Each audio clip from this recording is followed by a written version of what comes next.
You will hear a telephone conversation between an employee of an airline company and a customer. You have 30 seconds to look at questions 1 to 6.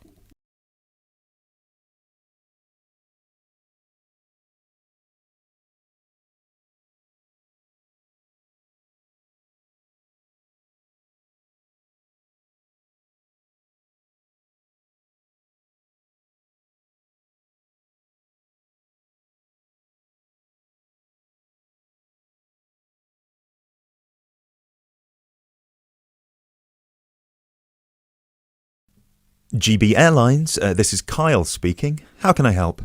Hi, my name is Matt Walsh. I'm calling on behalf of Mr. John Sparrow to claim expenses for a delay in his flight last week. Good morning, Mr. Walsh. Thank you for calling. Could you please tell me the flight number and the date of departure? The date of departure was the 24th of January, 2016. I'm afraid I don't have the flight number in front of me at the moment. Okay, that's all right. One moment. Could you tell me where was Mr. Sparrow departing from? He was departing from Athens. Is that Athens, Greece or Athens, Georgia? Athens, Greece. Right. And what was the destination? It was Heathrow, London. Right. We've got 2 flights from Athens to London Heathrow on the 24th of January 2016. Was it the 3:25 p.m. flight or the 9:45 p.m.? It was the later one, 9:45. Okay, so the flight number is GB1011. Right, okay. Okay, yes. I can see that Mr. Sparrow's flight was cancelled and he was booked on the next flight on the 25th of January at 3:25 p.m. Is that correct? Yes, that is correct. According to our system, one of my colleagues spoke with Mr. Sparrow on the phone on the 24th to inform him of the cancellation and offered to book a hotel for him for the night, but Mr. Sparrow preferred to book one himself. Yes, because he didn't want to stay near the airport, as the next flight was in the afternoon. Yes, of course. Could you tell me which hotel he stayed at? Yes, he stayed at the Hypnos Hotel. Oh, could you spell that for me? Of course. That's Hypnos. Right. Thank you for that. And could you please tell me how much the total cost was for the night? Sure. It was 73 euros. Right. Do you have a copy of the receipt for that? Yes, of course. Would you like me to send it to you? Yes, please. Can I email a picture of it to you? Absolutely. The email address is refunds@gbairlines.co.uk. Great, thank you. No problem. Were there any other expenses you wish to claim? Actually, yes. There was also the taxi ride to the airport and the taxi ride back the next day. Right. And what was the total cost? The first taxi ride was 53 euros and the second one was 42, so 63, 73, 83. Yeah, so the total was 95 euros. I'll send you the receipt for those as well. Thank you. Are there any other expenses? No, I think that's it.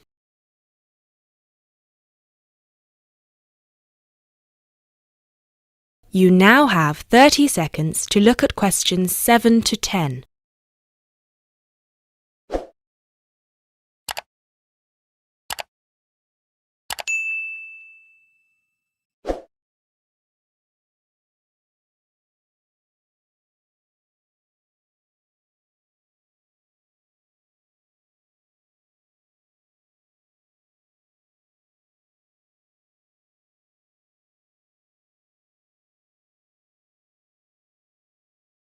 Excellent. So if you could please send us the receipts for the hotel and the taxi rides, and after we receive them, it should take about 48 hours for the funds to reach Mr. Sparrow's account. Perfect. Thank you so much. My pleasure. Is there anything else I can help you with? Actually, yes. There's one more thing. Mr. Sparrow complained about the meal during the flight. He said that it was a bit bland. Right. So he asked me if it was possible to switch to a different meal option for his upcoming flight to Kiev next week. Right, of course. Just give me a minute, please. Right, I see that Mr. Sparrow had the light meal option for his flight to London, and you would like to change that. What would you like to change it to? What are the other options? We've got 12 different meal options. Would you like me to list all of them for you? Well, Mr. Sparrow has told me that he would prefer something without meat. How many of these do not contain meat? We've got 3 meal options without meat. We've got the vegetarian option, the vegan option, and the Asian vegetarian. What's the difference? There's a variety of different dishes served with each option. For example, next week the vegetarian option will be a small spinach and feta cheese pie, a bread roll, a salad, and tropical fruit. And the vegan option? The vegan option doesn't include any dairy products, and it also doesn't include fowl, eggs, or honey. I'm afraid I don't have the specific menu for this week, but I can email it to you as soon as it becomes available. Oh, could you do that? That would be great. Yes, of course. I can email you a detailed description of all the meal options if you like. Yes, please. No problem. Please do not forget to call us back to change the meal option. You need to do that 48 hours before the departure time for international flights and 24 hours for domestic flights. So 48 hours for this one then? Yes, exactly. Perfect. Oh, no, I'm sorry. Transatlantic flights require 48 hours. All flights within Europe require 24 hours. So in this case, you will need to call us 24 hours in advance. I apologize for that. Okay, great. So, could I please have your email address so I can send you the menus? Certainly. It's matt.walsh@sparrowlimited.com.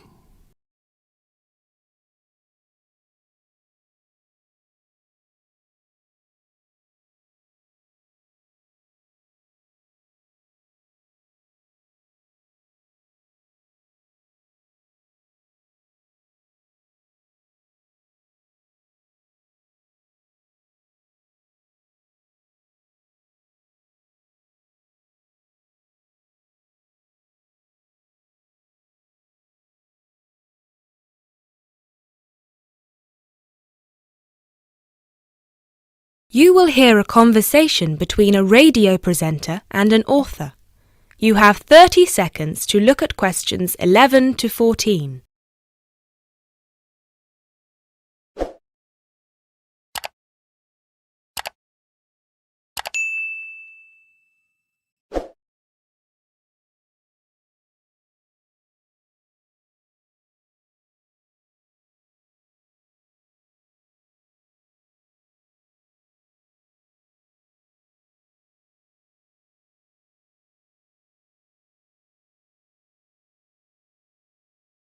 And here with us today we have Patricia Abadan, author of the best-selling book Beginner's Guide to Self-Publishing and owner of the self-publishing company Make a Book.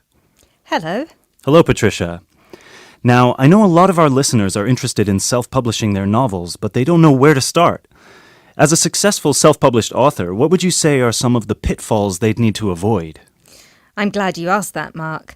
The thing is that with the e-book revolution that started in the early 2000s, we experienced a shift in the literary market, and suddenly aspiring writers didn't have to rely on agents and traditional publishers anymore to get the opportunity to publish their books. But just because we can publish, does that mean we should? For me, there are 4 questions that each writer needs to ask themselves before they attempt to join the market. The first question is my book ready? One of the biggest mistakes new writers do is that they get so excited with the prospect of publishing their book that they rush through the process and they don't bother with the technicalities such as thorough editing. And they should, because editing is about 50% of the final product. It's not as glamorous as the process of actually creating the story, but it's just as important. The final product needs to be immaculate. Not just in terms of grammar, but also in terms of plotting, characterization, and even spelling. Secondly, do I understand the market? Unless you're publishing just for your friends and family, you need to have a sound marketing strategy. The beauty of self-publishing is that anyone can do it, but that also means that you're fighting for attention against millions of other titles. Do you know what sets your book apart? Do you understand who your audience is and how you're going to reach them? Do you have a solid presence in social media?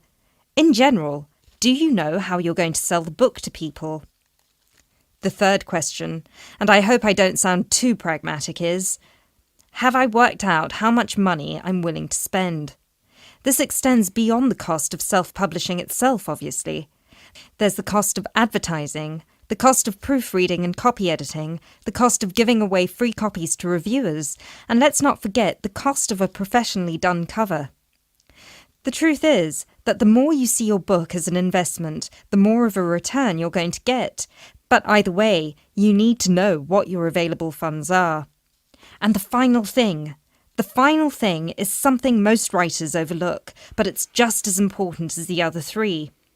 Have I started my next project yet? Remember, one book is never going to make you rich, and it's never going to make you famous. If you want to succeed, you need to keep writing and keep publishing as many books as you can. That's how you build an audience, and how you get your book to the top of the charts.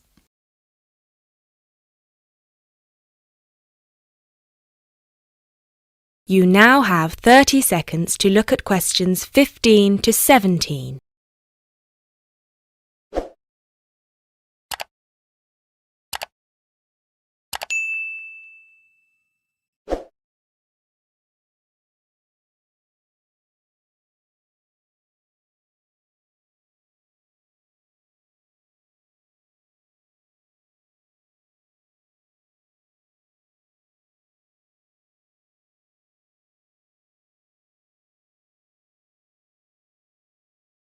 Thank you, Patricia. So tell us, how did you do it? You started publishing 5 years ago, and now you have your own publishing company. How did you get here so fast? To be honest with you, the first book I ever published was a flop, and it was because I didn't follow almost any of the rules I just told you. My novel was poorly edited, it had a cheap-looking, self-made cover, and I had no idea how to get people to buy it. For about a year, I checked its dismal sales every month, and I wallowed in self-pity. But then, I decided it was time to change and do something. The first thing I did was get a subscription to all the writing magazines I could find out there. I'd read them all from cover to cover and followed the experts' advice as if it was gospel. I wrote almost every single day, and I submitted short stories to every competition I could find out there. I also started a blog and I set up my own page. Over time, I started building a name for myself and a solid fan base.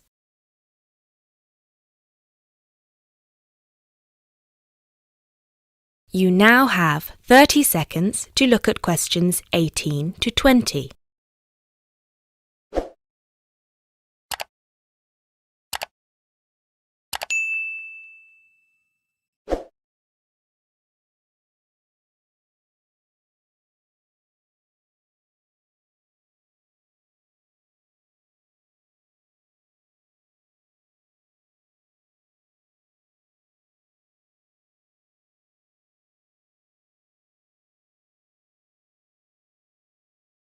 I didn't want to be associated with my first book, so I decided to publish my next book under a different name.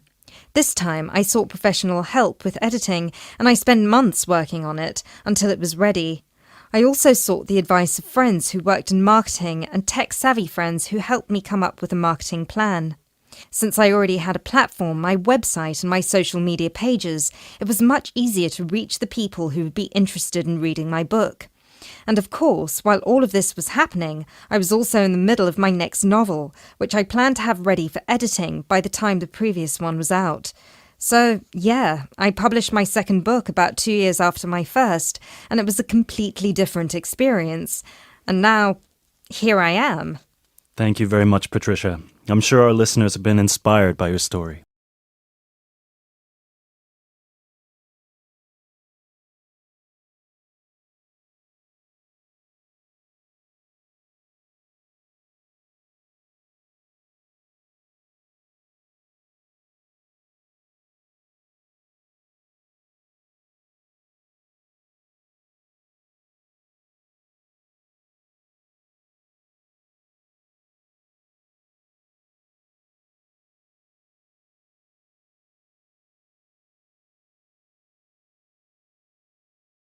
You will hear a conversation between 3 students who are preparing a presentation. You have 30 seconds to look at question 21.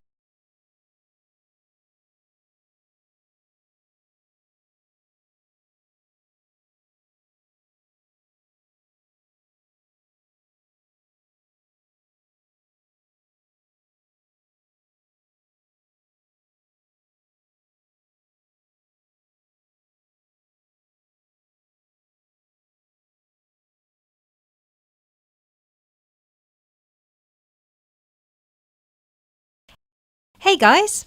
Oh, hey Gail, you made it. Yeah, sorry. I was stuck at the library paying late fees. Have you guys started going through the data yet? Yeah, we've already collated it and we've started designing the graphs we're going to use in the presentation.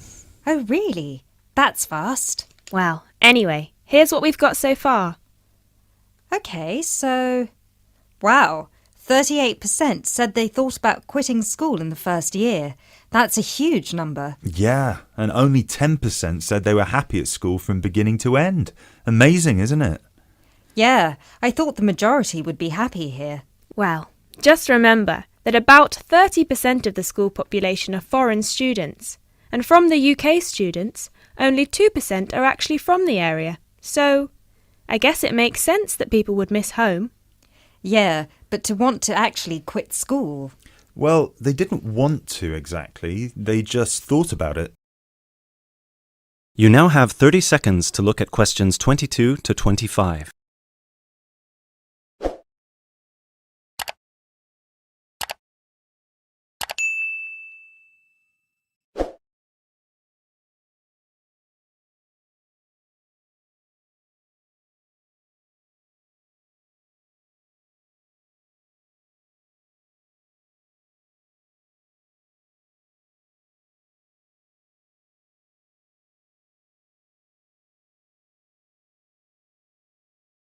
Okay, so how should we organise the presentation?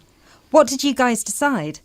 Well, Kevin and I were saying that we should start by explaining what the topic of our research was and how we decided to collect the data. So, I'll start by saying that our topic was how first-year students felt a month after beginning school and how their attitudes progressed and changed by the end of the academic year.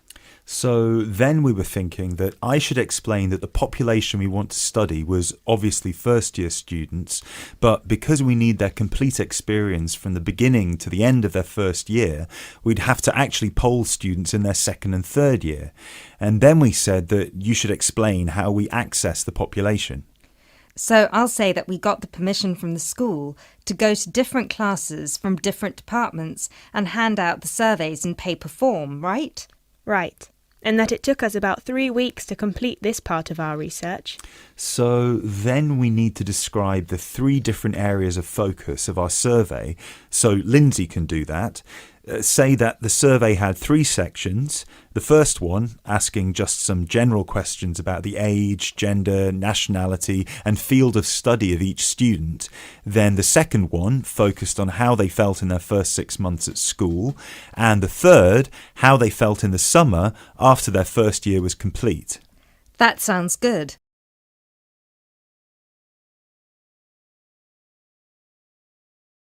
You now have 30 seconds to look at questions 26 to 30.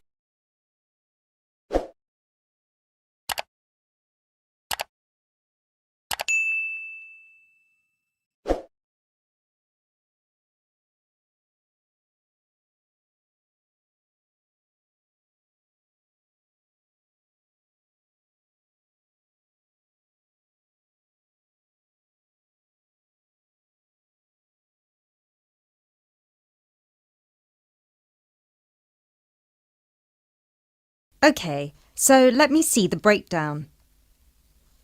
Okay, so we've got an equal distribution of boys and girls. That's good. Almost equal.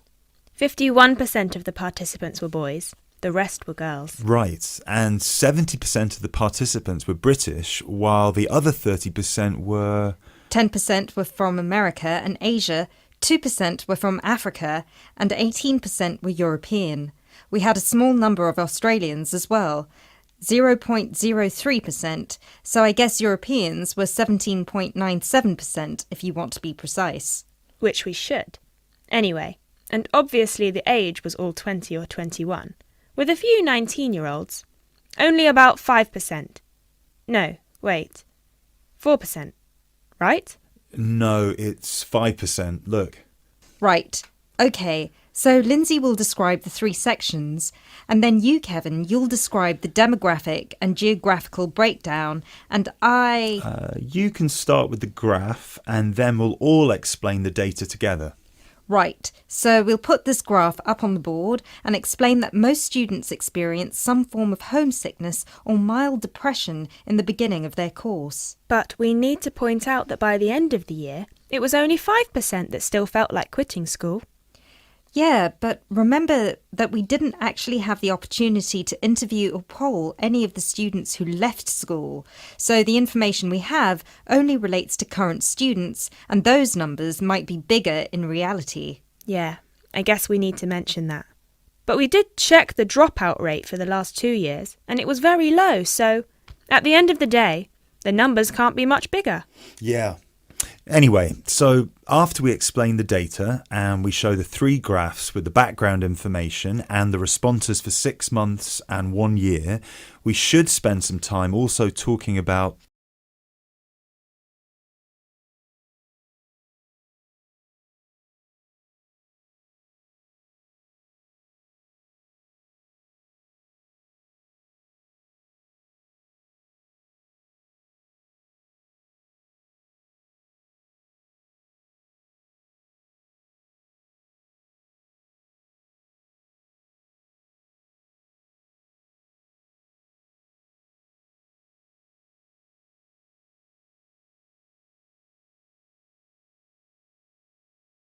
You will hear a lecture about English language. You have 30 seconds to look at questions 31 to 37.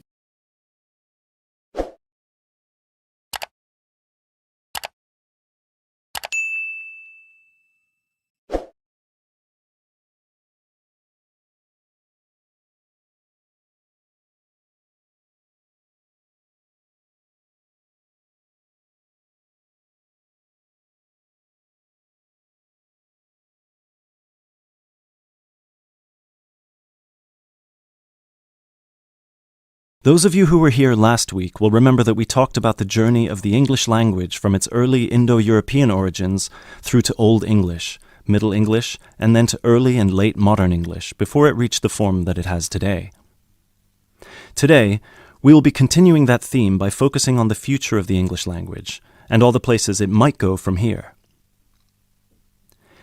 There are about 2.1 billion people around the world who can speak English.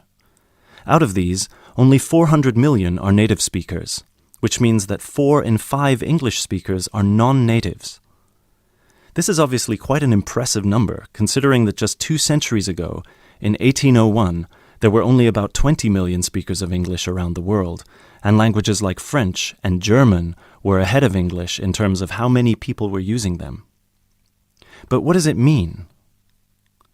What it means is that the future of the English language doesn't really depend on its native speakers, but on that massive number of non-native speakers learning it around the world. Has anyone heard the term pidgin before, or Creole? A pidgin is a simplified version of a language which acts as a bridge between 2 people who don't have a common language, allowing them to communicate with each other. While a Creole is a language that evolves from a pidgin, with the difference that it is fully formed with clear grammatical rules and vocabulary. There are currently dozens of Pidgin and Creole languages based on English around the world, for example, Nigerian Pidgin or Jamaican Patois. These languages are also known as Englishes. What's interesting about these Englishes is how different they sound to, for lack of a better term, proper English. Take the word trousers, for instance.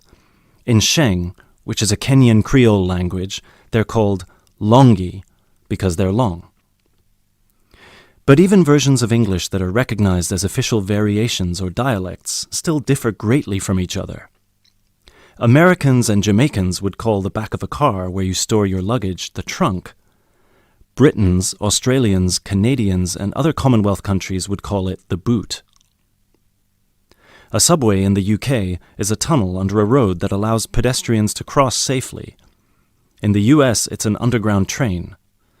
You might think of these differences as minute, but when you take into account the dozens of different versions of English out there, a very intriguing parallel arises with another language from the past, Latin.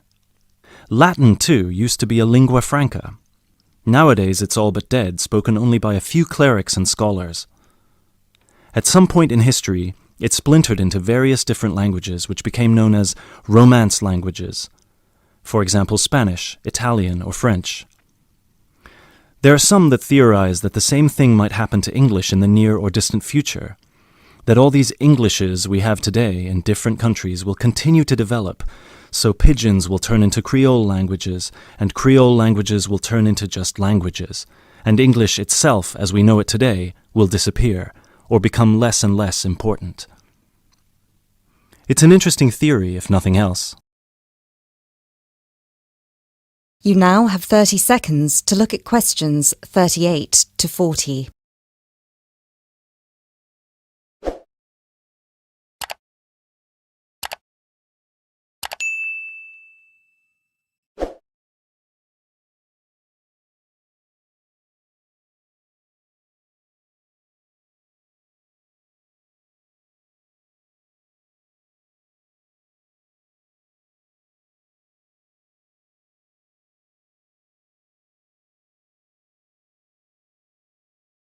It makes sense that as English grows in popularity, countries, especially those with a strong sense of identity and tradition, will develop their own versions of the language, marked by the idiosyncrasies of their culture. Just think of the contribution of dialects such as Jamaican or South African English. In the past 50 years alone, they've added about 25,000 words to the English language. Most of these related to a local context that wouldn't have existed in English before the spread of colonialism. In terms of numbers, just those are enough for a brand new language. There are some flaws to this theory too, however. While it's true that Latin and English have a lot of similarities in terms of how they developed, or have developed throughout history, there is one big difference. We currently live in an era of globalization. Today, you can be in India and stream an American film or TV series in seconds. You can be in Nigeria and listen to British music. You can be in Brazil and read a novel from an Australian author. Just a few centuries ago, this was unthinkable. So what's the other way that English could go? According to some experts, there's the possibility that it could maintain its status as the world's global language, but with a few differences. Already today, most conversations in English occur between non-native speakers.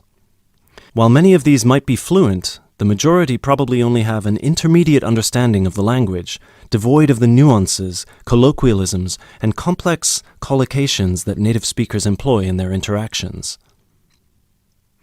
This means that over time, English could turn into some sort of world speak, the official lingua franca for the entire world, but in a simplified form.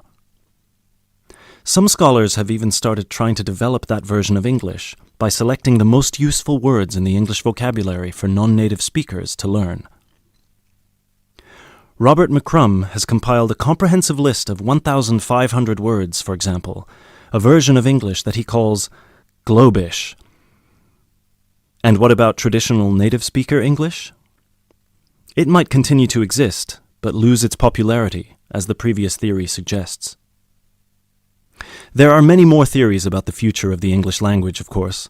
I've only focused on the two main ones because they clearly demonstrate our uncertainty when it comes to how this beautiful language will develop. English is in a unique, unprecedented position. No other language has achieved the same levels of popularity in human history, especially in terms of non-native speakers. So, as this is clearly uncharted territory, only time will be able to tell us what will happen.